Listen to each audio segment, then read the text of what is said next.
Hello guys, welcome to our channel literature inside Tamil. இன்னைக்கு நம்ம பார்க்க போற summary silence the court is in session. Author name Vijay Tendulkar.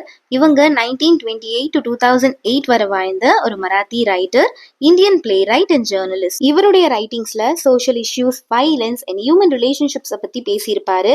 And சொசைட்டில இருக்கிற ஹைப்போக்ரசி அண்ட் இன்ஜஸ்டிஸை பத்தி கிரிட்டிசைஸ் பண்ணியிருப்பாரு.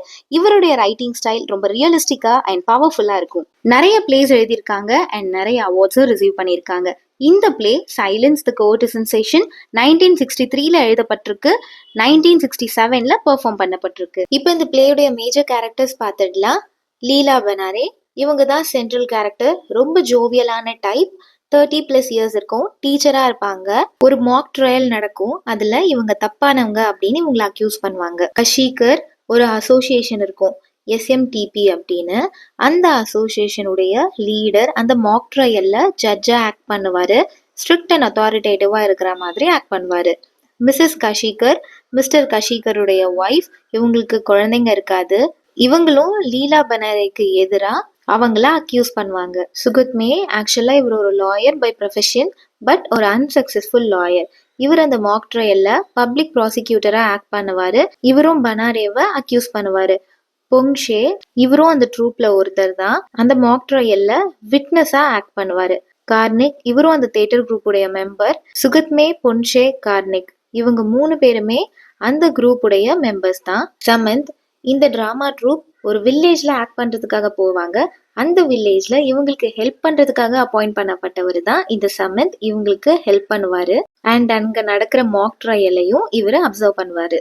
பாலு ராக்டே, இவங்க மிஸ்டர் அண்ட் மிஸ்ஸஸ் கஷிகர் இருக்காங்கல்ல, அவங்களுடைய அடாப்டட் சன். பாலுக்கு எஜுகேஷன் எல்லாம் கொடுத்து கூட வச்சுப்பாங்க, பட் ஒரு சர்வன்ட் மாதிரி தான் ட்ரீட் பண்ணுவாங்க. ப்ரொஃபசர் டாம்லே, இவரு ஸ்டேஜ்ல அப்பியர் ஆக மாட்டாரு, பட் இவருக்கும் லீலா பனாரேக்கும் தான் அஃபேர் இருக்கு அப்படின்னு லீலா பனாரேவை அக்யூஸ் பண்ணுவாங்க. Now let's get into the play. But அதுக்கு முன்னாடி இன்னும் நம்ம சேனலை சப்ஸ்கிரைப் பண்ணாதவங்க சப்ஸ்கிரைப் பண்ணிக்கோங்க, பக்கத்துல இருக்க பெல் பட்டனையும் கிளிக் பண்ணிக்கோங்க. ஒரு டிராமா ட்ரூப், அந்த ட்ரூப் பேரு சொனார் மோத்தி டெனமெண்ட் ப்ரோக்ரெசிவ் அசோசியேஷன். இவங்க என்ன பண்ணுவாங்கன்னா, வில்லேஜ்க்கெல்லாம் போயிட்டு அவேர்னஸ் கிரியேட் பண்றதுக்காக ஸ்டேஜ் பெர்ஃபார்மன்ஸ் பண்ணுவாங்க. அப்படி பெர்ஃபார்ம் பண்றதுக்காக ஒரு வில்லேஜ்க்கு இந்த ட்ரூப் வந்திருக்காங்க. அந்த வில்லேஜ்ல ஒரு ஹால் இருக்கு. இவங்க பெர்ஃபார்ம் பண்றதுக்காக அந்த ஹாலை தான் இவங்களுக்கு அலோகேட் பண்ணியிருக்காங்க. ஃபர்ஸ்ட் அந்த ஹாலுக்கு லீலா பனாரே தான் வராங்க. அவங்க கூட சமந்த் வராரு. சமந்த் யாருன்னா, இந்த ட்ரூப்க்கு ஹெல்ப் பண்றதுக்காக இந்த வில்லேஜ்ல இருந்து அப்பாயிண்ட் பண்ணப்பட்ட ஒரு பர்சன் தான் இந்த சமந்த். ஸோ சமந்துடைய கையில ஒரு புக் வச்சிருக்காரு, அப்புறம் அந்த ஹால் திறக்கிறதுக்கான கீ, அப்புறம் ஒரு டாய் பேரட், இதெல்லாம் வச்சிருக்காரு. இப்ப அந்த ஹால் திறந்தாச்சு. அந்த ஹால் நல்ல கிளீனா பெருசா இருக்கு. இப்ப சமந்த் சொல்றாரு, உங்க ட்ரூப்காக தான் இந்த ரூமை கிளீன் பண்ணி வச்சிருக்கேன் அப்படின்னு. கொஞ்ச நேரம் லீலா பனாரேவும் சமந்தும் பேசிட்டு இருக்காங்க. பேசின கொஞ்ச நேரத்திலேயே பனாரேக்கு தெரிஞ்சிருது சமந்த் ரொம்ப நல்லவர் அப்படின்னு. இப்ப பனாரே சமந்த் கிட்ட அவருடைய ஒய்ஃப் பத்தி எல்லாம் விசாரிக்கிறாங்க. உங்க ஒய்ஃப் யாரு, எப்ப வருவாங்க அப்படின்னு. அதுக்கு சமந்த், இல்ல எனக்கு இன்னும் மேரேஜ் ஆகல, நான் அன்மேரிட், இந்த டாய் என்னுடைய நெஃப்யூக்காக வாங்கினது அப்படின்னு சொல்றாரு. பனாரேக்கு ரொம்ப சந்தோஷமாயிடுது. ரொம்ப ஃபிளர்ட் பண்ற மாதிரி சமந்த் கிட்ட பேசிட்டு இருக்காங்க. இவருடைய இன்னசென்ஸை பார்த்து பனாரே, நீங்க ரொம்ப பியோர் அண்ட் குட் சோல்னு சொல்றாங்க. அதுவுமே சமந்த்க்கு புரியல, ஏன்னா சமந்த் அவ்வளோ இன்னசென்ட்டா இருக்காரு. பனாரே சமந்த் கிட்ட க்ளோஸ் ஆக ட்ரை பண்றாங்க, பட் அது சமந்த்க்கு புரியல. ஒரு டிஸ்டன்ஸ் மெயின்டைன் பண்ணி தான் பேசுறாரு. இப்போ சமந்த் இதுக்கு முன்னாடி அந்த ஹால்ல நடந்த மேஜிக் ஷோவை பத்தி பேச ஆரம்பிக்கிறாரு. பனாரே தான் ஒரு ஸ்கூல் டீச்சர் அப்படின்னு தன்னை பத்தி சொல்றாங்க. சமந்த், என்னது ஸ்கூல் மாமா அப்படின்னு கேக்குறாரு. இல்ல இல்ல, அப்படி சொல்லக்கூடாது, நான் ஒரு ஸ்கூல் டீச்சர். என்னுடைய ஒர்க்ல நான் எப்பவுமே பெர்ஃபெக்டா இருப்பேன். என் ஸ்கூல் பிள்ளைங்களுக்குலாம் என்னை ரொம்ப பிடிக்கும், என் மேல ரொம்ப பாசமா இருப்பாங்க. என்னுடைய ஒர்க்கை பார்த்து என் கூட ஒர்க் பண்றவங்க எல்லாம் என் மேல பொறாமப்படுவாங்க. அந்த அளவுக்கு எனக்கு டீச்சிங் ரொம்ப பிடிக்கும், என்னுடைய ஒர்க்குமே ரொம்ப பெர்ஃபெக்டா இருக்கும் அப்படின்னு சொல்லி தன்னைத்தானே பத்தி பெருமையா பேசிக்கிறாங்க. இப்போ சமந்த் பனாரேவே, நீங்க நின்றுட்டே இருக்கீங்க, கொஞ்சம் உட்காருங்க அப்படின்னு சொல்றாங்க. அதுக்கு பனாரே, இல்ல நான் ஒரு டீச்சர் இல்லையா, எனக்கு நிக்கிறது பழகி போச்சு, எனக்கு நிக்கிறது புதுசு இல்லை அப்படின்னு சொல்றாங்க. எனக்கு டீச்சிங் ரொம்ப பிடிக்கும் அண்ட் அது ரொம்ப பெர்ஃபெக்டா பண்ணுவேன் அப்படின்னு தன்னைத்தானே பேசி பெருமைப்பட்டுக்கிறாங்க. இப்போ லீலா பனாரே தன்னுடைய வயிற்றுல கை வச்சு வலிக்கிற மாதிரியும் அன்கம்ஃபர்டபுளா ஃபீல் பண்ற மாதிரி பண்றாங்க. இதன் மூலியமா ஆடியன்ஸ்க்கு அவங்க பிரெக்னெண்டா இருக்காங்க அப்படின்னு தெரியுது. பட் அது சமந்த்க்கு புரியல. என்னாச்சு அப்படின்னு கேக்குறாங்க. அதுக்கு லீலா பனாரே ஒன்னும் இல்ல, ஐம் ஆல்ரைட் அப்படின்னு சொல்லிடுறாங்க. இப்போ லீலா பனாரே சமந்த் கிட்ட நாங்க என்ன நடிக்க போறோம் தெரியுமான்னு கேக்குறாங்க. அதுக்கு சமந்த் ஏதோ கோட் சீன் நடிக்க போறீங்கன்னு சொன்னாங்க அப்படின்னு சொல்றாரு. எங்களுடைய கோல் என்லைட்மெண்ட்டை ஸ்ப்ரெட் பண்றதுதான் அப்படின்னு பனாரே சொல்றாங்க. பனாரே எப்பவுமே ஜாலியா சிரிச்சு பேசிட்டு மத்தவங்களை கேலி பண்ணிட்டு இருக்க ஜோவியலான பர்சன். இப்போ பனாரே அவங்களுடைய ட்ரூப் மெம்பர்ஸை பத்தி கேலி பண்ணி சமந்த் கிட்ட அவங்கள பத்தி எல்லாம் சொல்றாங்க. இதன் மூலமா மற்ற ட்ரூப் மெம்பர்ஸை பத்தி ஆடியன்ஸ்க்கும் இன்ட்ரடியூஸ் பண்றாங்க. ஃபர்ஸ்ட் மிஸ்டர் அண்ட் மிஸ்ஸஸ் கஷிகரை பத்தி சொல்றாங்க. அவங்களுக்கு குழந்தை கிடையாது. அதனால பாலு ராக்டே அப்படின்னு ஒரு பையனை அடாப்ட் பண்ணி வளர்க்குறதாகவும் அவனுக்கு நல்ல எஜுகேஷன்லாம் கொடுக்குறாங்க. பட் அவனை ஒரு சர்வெண்ட் மாதிரி தான் ட்ரீட் பண்றாங்க அப்படின்னு சொல்றாங்க. அடுத்ததா சுகத்மேவை பத்தி சொல்றாங்க.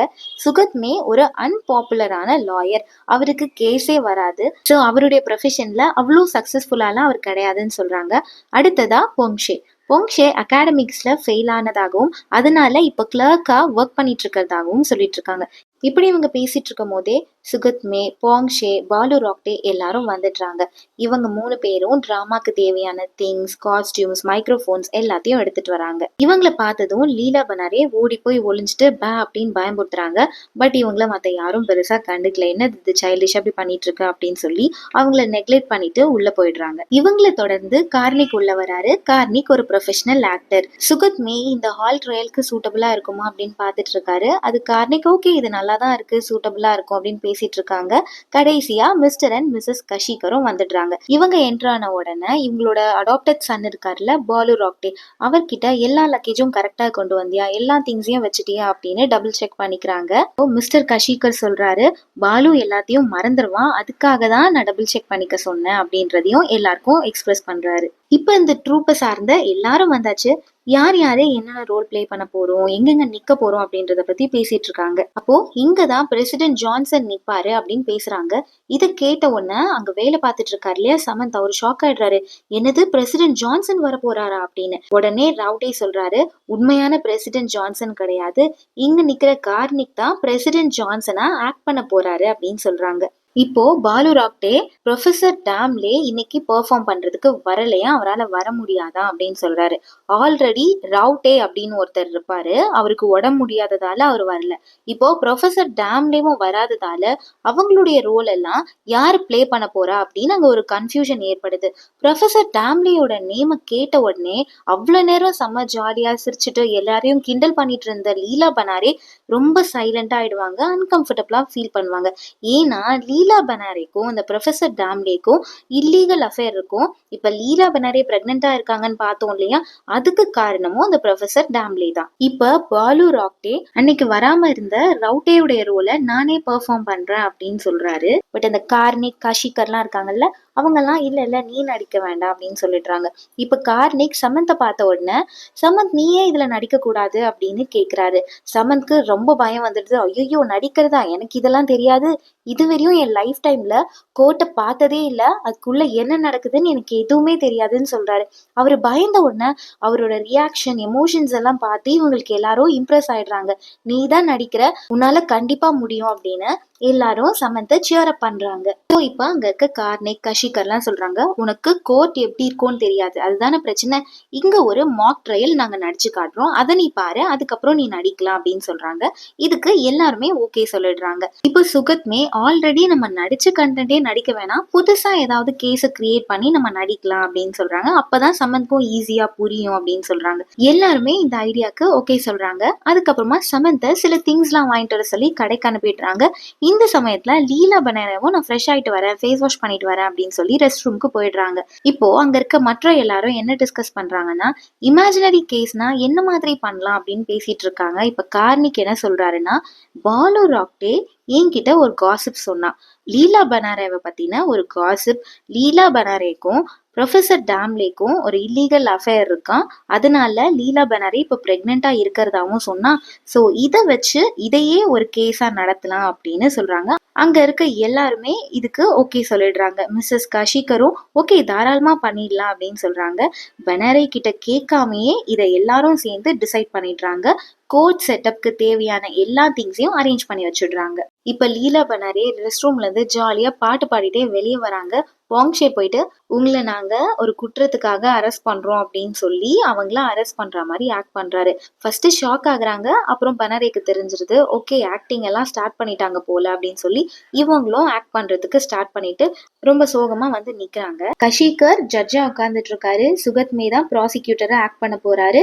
போங்ஷேவும் சமந்தும் வீட்னஸா நடிக்க போறாங்க. இப்போ ஜட்ஜ் லீலா பனாரே கிட்ட உங்களை இன்ஃபான்டிசைட் குற்றத்துக்காக அரெஸ்ட் பண்ணிருக்கோம். இன்ஃபான்டிசைட்னா கருக்கலைப்புக்காக உங்களை அரெஸ்ட் பண்ணிருக்கோம். நீங்க பண்ண தப்புக்காக கில்ட்டியா ஃபீல் பண்றீங்களா அப்படின்னு கேக்குறாரு. என்னது இன்ஃபான்டிசைடா அப்படின்னு கேட்ட உடனே லீலா பனாரே செம்ம ஷாக்காய் அப்படின்னு நின்றுடுறாங்க. இதோட ஆக்ட் 1 முடியுது. ஆக்ட் 2 இப்ப கடைக்கு போயிருந்த சமந்த் வந்தாச்சு.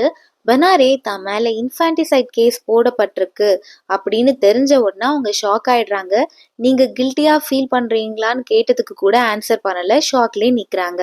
அதுக்கு லாயரா ஆக்ட் பண்ற சுகத்மே, இது ஒரு ஆக்ட் தானே, சும்மா தானே பெர்ஃபார்ம் பண்றோம், இதுக்கு எதுக்கு இவ்வளோ ஷாக் ஆகுறீங்கன்னு கேட்டதுக்கு பனாரே திரும்பவும் நார்மலைஸ் ஆகிட்டு, இல்ல நான் ரியலிஸ்டிக்கா நடிக்கணுங்கிறதுக்காக அந்த அட்மாஸ்பியரை கிரியேட் பண்றேன் அப்படின்னு சொல்றாங்க. இப்போ உள்ள வந்த சமந்த்க்கு என்ன நடக்குதுன்னே தெரியல. கார்னிக் சமந்த்க்கு இப்ப எக்ஸ்பிளைன் பண்றாரு.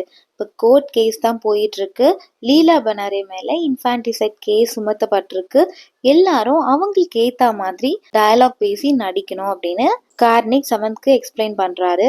இப்போ லீலா பனாரே இன்ஃபான்டிசைட் கேஸ்லாம் என் மேல வேண்டாம், வேற ஏதாவது கேஸ் போடலாமே, எதையாவது திருடிட்டேன் அந்த மாதிரி ஏதாவது கேஸ் போடுங்களா அப்படின்னு கேக்குறாங்க. அதுக்கு கஷிகர் முடியாது, இதுதான் நடிக்கணும் அப்படின்னு சொல்றாரு.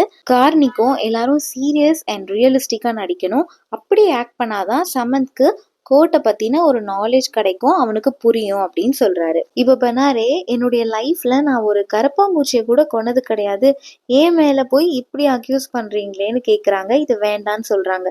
பட் அவங்க பேசுறதெல்லாம் இக்னோர் பண்ணிட்டு சுகத்மே அவருடைய வாதத்தை ஸ்டார்ட் பண்றாரு. என்ன சொல்றாருன்னா, மதர்வுட் ரொம்ப புனிதமான ஒண்ணு, அது ஒருத்தருக்கு நிறைய ரெஸ்பான்சிபிலிட்டிஸை சேர்க்கும் அப்படின்னு சொல்றாரு. இது கேட்ட உடனே பெனாரே ஆஸ் யூஷுவல் சுகத்மேவை கேலி பண்ணிடுறாங்க. பரவாயில்லையே, சுகத்மேக்கு மதவுட பத்தியெல்லாம் தெரியுதே அப்படின்னு சொல்லி கேலி பண்றாங்க. உடனே ஜட்ஜா ஆக்ட் பண்ற காஷிகர் வந்துட்டு சீரியஸா இருக்கணும், ஒழுங்கா ஆக்ட் பண்ணுங்க, இது கோர்ட் அப்படின்னு சொல்லி எல்லாரையும் வார்ன் பண்றாரு. சுகத்மே அவருடைய வாதத்தை திரும்ப ஸ்டார்ட் பண்றாரு. ஒரு ப்ராவர்ப் சொல்றாரு, women is a wife for a moment but mother for ever அப்படின்னு சொல்றாரு. இது கேட்ட உடனே சமந்த் பயங்கரமா அப்ளாஸ் எல்லாம் பண்றாரு. இப்ப லாயர் சுகத்மே இன்ஃபான்டிசைட் ரொம்ப கொடுமையானது அப்படிங்கறத இன்ஃபார்ம் பண்ணிட்டு விட்னஸ்க்காக போங்ஷேவை கூப்பிடுறாரு. எப்படி கூப்பிடுறாருன்னா, வேர்ல்ட் ஃபேமஸ் சயின்டிஸ்ட் போங்ஷே வாங்க அப்படின்னு கூப்பிடுறாரு. விட்னஸ் பாக்ஸ்ல வந்து நின்றுடுறாரு. அங்க வந்து ப்ராமிஸ் பண்ணுவாங்கல்ல, அந்த ப்ராமிஸை பைபிள், பகவத்கீதா இல்லைன்னா குரான்ல தான் வாங்குவாங்க. பட் அதெல்லாம் கொண்டு வர்றதுக்கு மறந்துட்டதால அங்க ஆக்ஸ்போர்ட் டிக்ஷனரி தான் இருக்கு. ஸோ அதுல வந்து சொல்வதெல்லாம் உண்மை தவிர வேற எதுவும் இல்லைன்னு ப்ராமிஸ் வாங்குறாங்க. இப்ப லாயர் போங்ஷே கிட்ட, உங்களுக்கு லீலா பனாரேவை எப்படி தெரியும், அவங்கள பத்தினதை சொல்லுங்க அப்படின்னு கேட்ட உடனே போங்ஷே பெனாரே ஒரு ஸ்கூல் மாம் அப்படின்னு சொல்றாங்க. ஸ்கூல் மாம்னு சொன்ன உடனே பெனாரேக்கு பயங்கர கோவம் வருது. இப்ப லாயர் போங்ஷே கிட்ட அவங்களுடைய நடத்தைய பத்தி சொல்லுங்க அப்படின்னு கேக்குறாரு. அதுக்கு போங்ஷே, பெனாரே ஒரு அன்மேரிட் உமன் மாதிரியே நடந்துக்க மாட்டாங்க அப்படின்னு சொல்றாரு. இது கேட்ட உடனே பெனாரே, ஓ போங்ஷேக்கு அன்மேரிட் உமனுடைய பிஹேவியரை பத்தியெல்லாம் தெரியுமா அப்படின்னு கேலி பண்றாங்க. பட் அதை இக்னோர் பண்ணிட்டு போங்ஷே என்ன சொல்றாருன்னா, இவங்க ஒரு அன்மேரிட் உமன் மாதிரியே நடந்துக்க மாட்டாங்க, நிறைய மென் கூட பழகுவாங்க, மென் கிட்ட தான் க்ளோஸா இருப்பாங்கன்னு சொல்றாங்க. அதுக்கு லாயர், ஏதாவது ஒரு பர்டிகுலர் மென் கூட இவங்க ரொம்ப க்ளோஸா பிஹேவ் பண்ணி பார்த்துருக்கீங்களான்னு கேட்குறாரு. அதுக்கு பெனாரே, நான் அந்த ரூம்ல இருக்க எல்லா மென் கூடயும் தான் க்ளோஸா இருந்திருக்கேன் அப்படின்னு கேஷுவலா சொல்றாங்க.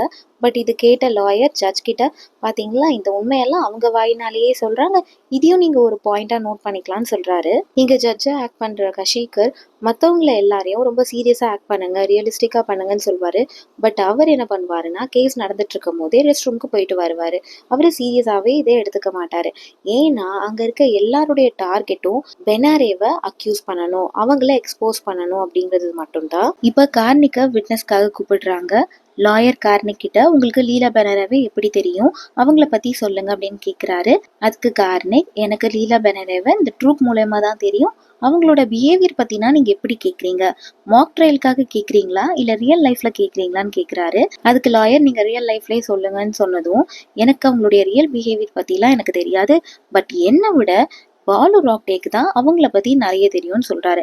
ஆக்சுவலா பாலு ராக்டே இந்த ஆக்ட்ல நடிக்க வேண்டியவனே கிடையாது. பட் இவங்களை எக்ஸ்போஸ் பண்ணணும், அவங்கள பத்தி எல்லாரும் தெரிஞ்சுக்கணுங்கிறத காரணத்துக்காக பாலு ராக்டேவையும் விட்னஸ்க்கு கூப்பிடுறாங்க. இப்போ மிஸ்ஸஸ் கஷிகர் பாலு ராக்டே கிட்ட, நீ ஆல்ரெடி இதுல பெர்ஃபார்ம் பண்ணணும்னு ஆசைப்பட்டல, இப்போ போயிட்டு லீலா பெனரேவை பத்தி நிறைய எவிடன்ஸ் கொடு, அப்போ உன்னோட ஆக்டிங் பார்த்து பெர்ஃபார்ம் பண்ண விடுவாங்க அப்படின்னு சொல்லி அனுப்புறாங்க. பட் பாலு ராக்டே திடீர்னு அந்த குற்றவாளி குண்ல வந்த உடனே அவருக்கு என்ன பேசணும் எப்படி பேசுறதுன்னு தெரியல. இதை பார்த்த பெனாரே பாலு அப்படின்னு கேலி பண்றாங்க அவருடைய பேரை கூப்பிட்டு. இதை கேட்ட உடனே பாலு ராக்டேக்கு ரொம்ப கோவம் வந்துடுது. பெனாரேவை பத்தி எல்லாத்தையும் சொல்ல ஆரம்பிச்சிடுறான். ஒரு நாள் நான் ப்ரொஃபசர் டேம்லேயோட வீட்டுக்கு போனேன், அவருடைய வீட்டுல நான் பெனாரேவை பார்த்தேன் அப்படின்னு சொல்றாரு. இது கேட்ட உடனே சமந்த்க்கு ஷாக்கு. இது பர்சனல் லைஃபா இல்ல ஆக்ட் பண்றாங்களான்னு கேக்குறாரு. உடனே அங்க இருக்கவங்களா இல்ல இது வந்து பர்சனல் லைஃப்லாம் கிடையாது, ஜஸ்ட் ஆக்ட் தான் பண்றாங்கன்னு. பட் பெனாரேக்கு தெரியும் அவங்களுடைய பர்சனல் லைஃபை பத்தி தான் பேசுறாங்கன்னு. பெனாரே உடனே அதை அப்போஸ் பண்றாங்க. என்னோட பர்சனல் லைஃபை பத்தி இங்க யாரும் பேசக்கூடாதுன்னு சொல்றாங்க. அதுக்கு சுகத்மே அவளை அமைதியா இருக்க சொல்லி வார்ன் பண்றாரு. இப்ப பெனாரே சொல்றா, நான் தனியா இருந்தேன்னா இப்ப கொஞ்ச நேரத்துக்கு முன்னாடி சமந்த் கூட தான் தனியா இருந்தேன், நிறைய மென் கூட தனியா இருந்திருக்கேன்னு கேஷுவலா சொல்றா. பட் அது அங்க இருக்கிறவங்க எல்லாம் தப்பா தான் எடுத்துக்கிறாங்க, அவளை கேவலமா தான் பாக்குறாங்க. உடனே அங்க இருந்த லாயர் சுகத்மி, பாத்தீங்களா அவளை பத்தி அவளே எவ்வளவு தப்பா சொல்லிக்கிறா, இதுதான் அவளுடைய ஒரிஜினல் கேரக்டர்னு சொல்றாரு. அடுத்ததா சமந்த விட்னஸ்க்கு கூப்பிடுறாங்க. இப்ப சமந்த்க்கு புரியல நம்ம என்ன சொல்றது, உண்மையை சொல்றதா பொய் சொல்றதான்னு. பொய் சொல்லணும், சும்மா நடி அப்படின்னு சொல்லும் போது அவர் வந்து என்னால முடியாது, நான் பொய்யெல்லாம் சொல்ல மாட்டேன் அப்படின்னு சொல்றாரு. ஏன்னா அவர் ரொம்ப ரிலீஜியஸான ஆளு, அங்க ப்ராமிஸ் பண்ணிட்டு தானே பொய் சொல்லணும், ஸோ அதெல்லாம் முடியாதுன்னு சொல்றாரு. பட் அங்க இருக்கவங்க எல்லாம் இது சும்மா ஆக்ட் தானே, பெர்ஃபார்ம் தானே பண்ண போற, அதெல்லாம் ஒன்றும் இல்லை அப்படின்னு சொல்லி அனுப்புறாங்க. இப்போ விட்னஸ் பாக்ஸ்க்கு போன உடனே லாயர் சுகத்மே கேட்குறாரு, பெனாரேவை எப்படி தெரியும், அவங்க எப்படிப்பட்ட ஆளு அப்படின்னு கேட்குறாங்க. அதுக்கு சமன் சொல்றாரு, பெனாரே நல்லவங்க தான், கொஞ்ச நேரத்துக்கு முன்னாடி என் கூட நல்லா தான் பேசிட்டு இருந்தாங்க, நல்லவங்க அப்படின்னு சொல்றாரு. உடனே அந்த லாயர் இப்படி பேசக்கூடாது, நீ நெகட்டிவா தான் பேசணும் அப்படின்னு சொல்றாரு. அப்ப பாலு ராக்டேவும் சமந்த் கிட்ட, சும்மா நடிப்பு தானே, சும்மா அவளை பத்தி தப்பா பேசிவிடு அப்படின்னு சொல்றாரு. ஓகே அப்படியே நானும் நடிச்சிடுறேன் அப்படின்னு சொல்லி இப்போ சமந்த் என்ன சொல்றாருன்னா, நான் ஒரு நாள் ப்ரொஃபசர் டேம்லியோட வீட்டுக்கு போனேன், அங்க கதவு தட்டும் போது ஒரு லேடி இருந்தாங்க, அந்த லேடி இந்த லீலா பெனரே தான். அவங்க ப்ரொஃபசர் டேம்லே கிட்ட அழுதுட்டு இருந்தாங்க, என்னை கைவிட்டுறாதீங்க அப்படின்னு அழுதுட்டு இருந்தாங்க. நீங்க என்னை கைவிட்டுட்டீங்கன்னா நாங்க 2 பேரும் சூசைட் பண்ணி இறந்துதான் போகணும்னு சொல்லி அழுதுட்டு இருந்தாங்க. நாங்க 2 பேரும் மீன்ஸ் அவங்களும் அவங்க வயதுல இருக்க குழந்தையும். இதை கேட்ட உடனே பெனாரே வந்து பயங்கரமா பிரேக் அவுட் ஆகி பயங்கரமா கத்தி அழ ஆரம்பிச்சுறாங்க. ஏன் இந்த மாதிரி எல்லாம் பொய் சொல்றீங்கன்னு. அப்போ சமன் சொல்றாரு, ஆமா நான் பொய் தான் சொன்னேன், இது ஒரு நாவல்ல இருந்தது, அவங்க தான் நடிக்க சொன்னாங்க, அதனாலதான் இப்படி சொன்னேன் அப்படின்ட்டு. அவங்களால அங்க இருக்கவே முடியல, பெனாரேக்கு அந்த இடத்த விட்டு வெளியே போகணும் அப்படின்னு இருக்கு. சோ இப்ப அவங்க வெளியே போறதுக்கு ட்ரை பண்றாங்க. பட் அந்த ஹாலுடைய கேட்டை வெளியே யாரோ பூட்டியிருக்காங்க. சோ இப்ப அவங்களால வெளியே போக முடியாம அங்கேயே வேற வழி இல்லாம நிக்கிறாங்க. ஆக்சுவலா இப்ப விட்னஸ் எல்லாம் வந்து சொன்னாங்கல்ல, அதுல சமந்த் சொன்னதை தவிர மத்தவங்க சொன்னதெல்லாம் உண்மைதான். இவங்களுக்கும் ப்ரொஃபசர் டேம்லேக்கும் ஒரு அஃபேர் இருக்கு, அதனால இவங்க பிரெக்னென்ட்டாவும் இருக்காங்க. பட் இவங்களுக்கு தெரியாது ப்ரொஃபசர் டேம்லே ஆல்ரெடி ஒரு மேரிட் அண்ட் அவங்களுக்கு 5 சில்ட்ரன் இருக்காங்க அப்படின்றது இவங்களுக்கு தெரியாம தான் அவர் கூட லவ் அஃபேர்ல இருந்திருப்பாங்க. பட் அந்த ட்ரூப் மெம்பர்ஸ் எல்லாமே லீலா பெனரேவை தான் அக்யூஸ் பண்ணுவாங்க, அவங்க மேல மட்டும்தான் தப்பு அப்படின்னு இந்த லேடியை மட்டும்தான் அக்யூஸ் பண்ணுவாங்க. பட் இது எதுவுமே சமந்த்க்கு தெரியாது, அவர் இது எல்லாமே ஒரு பெர்ஃபார்மன்ஸ் தான் நினைச்சிட்டு இருப்பாங்க. பட் அங்க இருக்க ட்ரூப் மெம்பர்ஸ் எல்லாம் எப்படியாவது இவங்க மேல குற்றம் சுமத்தணும், இவங்களை அக்யூஸ் பண்ணணும், அவங்கள தப்பா பேசி அவங்கள ஹர்ட் பண்ணணும் அப்படின்றத மட்டும்தான் டார்கெட்டா வச்சு பண்ணிட்டு இருப்பாங்க. அவங்க பேச்சுனால லீலா பெனாரே பயங்கரமா ஹர்ட் ஆகி அழ ஆரம்பிச்சிருவாங்க. இதோட ஆக்ட் 2 முடியுது. ஆக்ட் 3 இப்ப சுகத்மே மிஸ்ஸஸ் கஷிகரை விட்னஸ் பாக்ஸ்க்கு கூப்பிடுறாங்க. மிஸ்டர் கஷிகர் மிஸ்ஸஸ் கஷிகர் கிட்ட ஒழுங்கா பேசு அப்படின்னு செய்கை காட்டுறாரு. தட் இஸ் அவளை பத்தி தப்பா பேசு அப்படின்னு சொல்றாங்க. அதே மாதிரி இவங்களுமே பெனாரேவை பத்தி தப்பா தான் பேசுறாங்க. ஆமா பெனாரே எல்லா ஆண்கள் கிட்டயுமே தப்பா தான் பழகுவாங்க அப்படின்னு அக்யூஸ் பண்றாங்க. அடுத்ததா பொங்ஷேவை விட்னஸ் பாக்ஸ்க்கு கூப்பிடுறாங்க. உடனே பெனாரே வந்து எதுவும் சொல்லிடாத ப்ளீஸ் அப்படின்னு கண்ணை காட்டுறாங்க.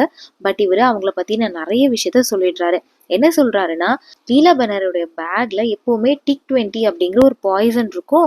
1 வீக் பிஃபோர் தான் அவங்க என்னை பார்த்தாங்க, பார்த்து என்னை மேரேஜ் பண்ணிக்கோ, நான் பிரெக்னெண்டா இருக்கேன், அந்த குழந்தைக்கு ஒரு அப்பா வேணும், ஸோ ப்ளீஸ் என்னை மேரேஜ் பண்ணிக்கோன்னு கேட்டாங்க அப்படின்னு எல்லாத்தையும் சொல்லிடுறாரு. இது கேட்டோன்னே பெனாரேக்கு பயங்கர ஷாக்கு, ரொம்ப கத்தி அழறாங்க. ஐயோ இப்படி சீக்கிரட்டா அவங்க கிட்ட கேட்டதை வந்து இப்படி எல்லாரும் முன்னாடியே சொல்லி நான் அசிங்கப்படுத்திட்டானே அப்படின்னு ரொம்ப மனசுடைஞ்சு போய் அழறாங்க.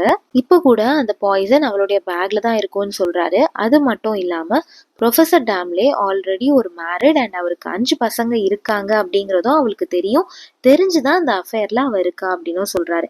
அப்புறம் என்கிட்ட மட்டும் இதை கேட்கல, பாலு ராக்டே கிட்டயுமே இதை கேட்டிருக்கா, அவனுமே முடியாதுன்னு சொல்லிட்டான். ப்ரொஃபசர் டேம்லியுடைய குழந்தைக்கு நாங்க எப்படி அப்பாவா இருக்க முடியும் அப்படின்னு சொல்றாரு. நெக்ஸ்ட் விட்னஸ்க்காக கார்னிக்க கூப்பிடுறாங்க. கார்னிக்க பார்த்துமே பெனாரே எதுவும் சொல்லாதங்கிற மாதிரி கண்ணு காட்டுறா. பட் அவனுமே இவளுடைய பாஸ்ட பத்தி சொல்றான். என்னன்னா, பெனாரே தன்னுடைய 16 வயசுலயே அவளுடைய அங்கிளை லவ் பண்ணிருக்கா. பட் அந்த லவ் வந்து பிரேக்கப் ஆயிடுச்சு. அதனால அவ சூசைட் அட்டம் பண்ணிருக்கா. பட் இவளுக்கு எதுவும் ஆகல, இவ தப்பிச்சிட்டா அப்படின்னு சொல்றாரு. உடனே சுகத்மே பாத்தீங்களா, இவ 16 வயசுல இருந்தே பாவம் பண்ணிருக்கா. சோ பெனாரே வந்து ஒரு பாவம் பண்ண ஒரு மோசமான பெண் அப்படின்னு சொல்றாரு. பெனாரே அங்கிருந்து எப்படியாவது எஸ்கேப் ஆயிடணும்னு பாக்குறா. பட் அந்த கூண்டுல இருந்து வெளியே வராதபடிக்கு மிஸ்ஸஸ் கஷிகர் வந்து அந்த கூண்டுக்கு பின்னாடியே நின்று அவளை தப்பிச்சு போகாதபடி பாத்துக்கிறாங்க. இப்போ ஜட்ஜா இருக்க மிஸ்டர் கஷிகர், நானுமே ஒரு உண்மையை சொல்ல வேண்டியிருக்கு, அதனால நானும் ஒரு விட்னஸ் தான் சொல்லி அந்த விட்னஸ் பாக்ஸ்ல வந்து, நான் நானா சாஹிபுடைய வீட்டுக்கு போனேன். அங்க அவரு ஒரு அன்மேரிட் டீச்சர் வந்துட்டு பிரெக்னெண்டா இருக்காங்க. அவங்கள உடனடியா ஃபயர் பண்ணணும், டிஸ்மிஸ் பண்ணணும். அவங்க இப்படி இருக்கிறது மற்ற டீச்சர்ஸ்க்கும் அசிங்கம். அண்ட் அங்க இருக்க ஸ்டூடெண்ட்ஸ்மே கெட்டு போயிடுவாங்க. இவங்க ஒரு பேட் எக்ஸாம்பிள். ஸோ இவங்களை உடனே ஃபயர் பண்ணிடணும் அப்படின்னு சொல்லி பேசிட்டு இருந்தாங்க. அந்த பெண் வந்துட்டு வேற யாரும் கிடையாது, இந்த லீலா பெனாரே தான் அப்படின்ட்டு சொல்றாரு. இது கேட்ட உடனே லீலா பெனாரேக்கு ரொம்ப கஷ்டமாயிடுது. ஏன்னா அவங்களுடைய ப்ரொஃபஷனை அவங்க ரொம்ப நேசிச்சாங்க. இப்போ அந்த வேலையும் போயிடுச்சு அண்ட் எல்லாரும் முன்னாடியும் ரொம்ப அசிங்கமாயிடுச்சுன்னு சொல்லி அவங்க பேக்ல வச்சிருப்பாங்கல்ல டிக் 20 பாய்சன், அதை எடுத்து குடிக்க போயிடுறாங்க. உடனே கார்னிக் அதை தட்டி விட்டுடுறான். இப்போ சுகத்மி தானே ப்ரொஃபசர் டேம்லேயுடைய ரோலையும் ஆக்ட் பண்றாரு. ஸோ அவர் வந்து தன்னை தானே டிஃபன் பண்ணி பேசுறாரு. என்ன சொல்றாருன்னா, அஃபேர் இருந்தது உண்மைதான். பட் இவளுக்கு எனக்கு மேரேஜ் ஆகி 5 பசங்க இருக்கிறது எல்லாமே தெரியும். தெரிஞ்சுக்கிட்டுமே என் கூட அஃபேர் வச்சுக்கிட்டா, இவன் மேலதான் தப்பு, இவளுக்கு கண்டிப்பா பனிஷ்மெண்ட் கொடுக்கணும் அப்படின்னு ரொம்ப கடுமையா பேசிடுறாரு. இப்போ ஜட்ஜா இருக்க கஷிகர் ஜட்மெண்ட்லாம் எழுதி வச்சிடுறாரு. எழுதி வச்சுட்டு, கடமைக்கு கொடுக்கணுமேன்னு சொல்லி கொஞ்ச நேரம் உன் சைட்ல இருந்து ஏதாவது பேசணும்னா பேசிக்கோ அப்படின்னு சொல்றாரு. இப்ப லீலா பெனாரே பேச ஆரம்பிக்கிறாங்க. ஆமா, நான் 16 வயசுலயே என் அங்கிளை லவ் பண்ணி அது பிரேக்கப் ஆகி சூசைட் அட்டம் பண்ணது உண்மைதான். பட் ஏன் அதை பண்ணேன்னா, என் பேரண்ட்ஸ் கிட்ட இருந்து எனக்கு பாசம் கிடைக்கல, அவங்க என்ன பாசமா பாத்துக்கல. பட் அந்த பாசம் என் அங்கிள் கிட்ட இருந்து எனக்கு கிடைச்சது, அதனாலதான் அவரை நான் லவ் பண்ணேன். பட் அவரு என்னோட வயசை காரணம் காட்டி முடியாது அப்படின்னு சொல்லிட்டாரு. அதனாலதான் மனசுடைஞ்சு போய் நான் சூசைட் அட்டம் பண்ணேன். அதே மாதிரி ப்ரொஃபசர் டேம்லேயுமே நான் ரொம்ப உண்மையாக தான் லவ் பண்ணேன். அவருக்கு கல்யாணம் ஆனதும் தெரியாது, அவருக்கு குழந்தைங்க இருக்கிறதும் எனக்கு தெரியாது. அவரு தான் இது எல்லாத்தையும் என்கிட்ட இருந்து மறைச்சிட்டாரு. இப்போ நான் ப்ரெக்னெண்ட்டாக இருக்கேன்னு தெரிஞ்சதும் அவர்கிட்ட என்னை மேரேஜ் பண்ணிக்கும்படியாக கேட்டேன். பட் அவரு பண்ணிக்க முடியாதுன்னு என்னை கைவிட்டுட்டாரு அப்படின்னு சொல்றா. இப்படி பேசிட்டு இருக்கும் போதே ஜட்ஜா இருக்க கஷிகர், போதும் போதும் நிறுத்து, உனக்கு கொடுத்த டைம் எல்லாம் முடிஞ்சிச்சுன்னு சொல்லி அவருடைய ஜட்மெண்ட்டை சொல்றாரு. இந்த மாதிரி நீ ஒரு கேவலமான பெண் தான், நீ வந்து மற்றவங்களுக்கு வந்து ரொம்ப ஒரு பேட் எக்ஸாம்பிளா இருக்க. உனக்கு கொடுக்குற பனிஷ்மெண்ட் மற்றவங்களுக்கு ஒரு பாடமா இருக்கணும். அந்த பனிஷ்மெண்ட் என்னன்னா அபார்ஷன் அப்படின்னு சொல்றாரு. இது கேட்ட உடனே அவ பயங்கரமா கத்தி அழுது அதே இடத்துல கொலாப்ஸ் ஆகி கீழே விழுந்துடுறா. இவ கீழே விழுந்து கிடக்கிறது கூட மற்றவங்க எல்லாம் பெருசா கன்சிடர் பண்ணாம அவங்க நீ நல்லா நடிச்சல, இந்த டைலாக் எல்லாம் நல்லா இருந்ததுன்னு பேசி அவங்க நடிச்சதை பேசி ரசிச்சுட்டு அவங்க பாட்டுக்கு போயிடுறாங்க. அங்க இருந்த மிஸ்ஸஸ் கஷிகரும், அம்மா நீ எழுந்து, இவ்வளோ சென்சிட்டிவாலாம் நீ இப்படி எல்லாம் நடிச்சேன்னா ஏதாவது ஆயிட போது, எழுந்துடுற அப்படின்னு சொல்றாங்க. சுகத்மேயும் ஒருவேளை இவ பாய்சனை தான் குடிச்சிருப்பாளோ அப்படின்னு அந்த பாய்சனை பாக்குறாரு. பாய்சன் அப்படியே தான் இருக்கு. சரி, பாய்சன் எதுவும் குடிக்கல, இவளுக்கு ஒன்னும் ஆகாதுன்னு சொல்லி எல்லாருமே அந்த இடத்த விட்டு போயிடுறாங்க. இப்ப சமத் மட்டும்தான் அந்த இடத்துல இருக்காரு. அவருக்கு ஒண்ணுமே புரியல, நடந்ததெல்லாம் உண்மையா பொய்யா எதுவுமே தெரியல. பட் அங்க இருந்த யாருமே இவளை கண்டுக்காம போயிடுறாங்க. இப்ப சமந்த் அவருடைய கையில ஒரு டாய் பேரட் வச்சிருந்தாருல, அதை எடுத்து லீலா பெனாரே பக்கத்துல வைக்கிறாரு. லீலா பெனாரே அப்படியே எழுந்து பாக்குறா. லைட் எல்லாம் அவ்வளவு ஃபோக்கஸ் பண்ணுது. அப்படியே கர்டைன்ஸ் க்ளோஸ் ஆகுது. இதோட இந்த பிளே முடியுது. ஒரு தப்பு நடந்தா அந்த தப்புல ஈடுபட்ட ஆணை இந்த சொசைட்டி எதுவுமே சொல்ல மாட்டேங்குது. பட் பெண்ணை மட்டும்தான் இந்த சொசைட்டி ரொம்ப தப்பா அக்யூஸ் பண்றாங்க அப்படிங்கிற ஒரு மெசேஜை ரொம்ப ஸ்ட்ராங்கா சொல்லி முடிச்சிருக்காரு விஜய் டெண்டுல்கர். இந்த வீடியோ உங்களுக்கு யூஸ்ஃபுல்லா இருந்ததுன்னா லைக் பண்ணிட்டு சப்ஸ்கிரைப் பண்ணிக்கோங்க. அடுத்து இந்த டாபிக்ல வீடியோ போடலான்னு காமெண்ட் பண்ணுங்க. தேங்க்யூ ஃபார் வாட்சிங்.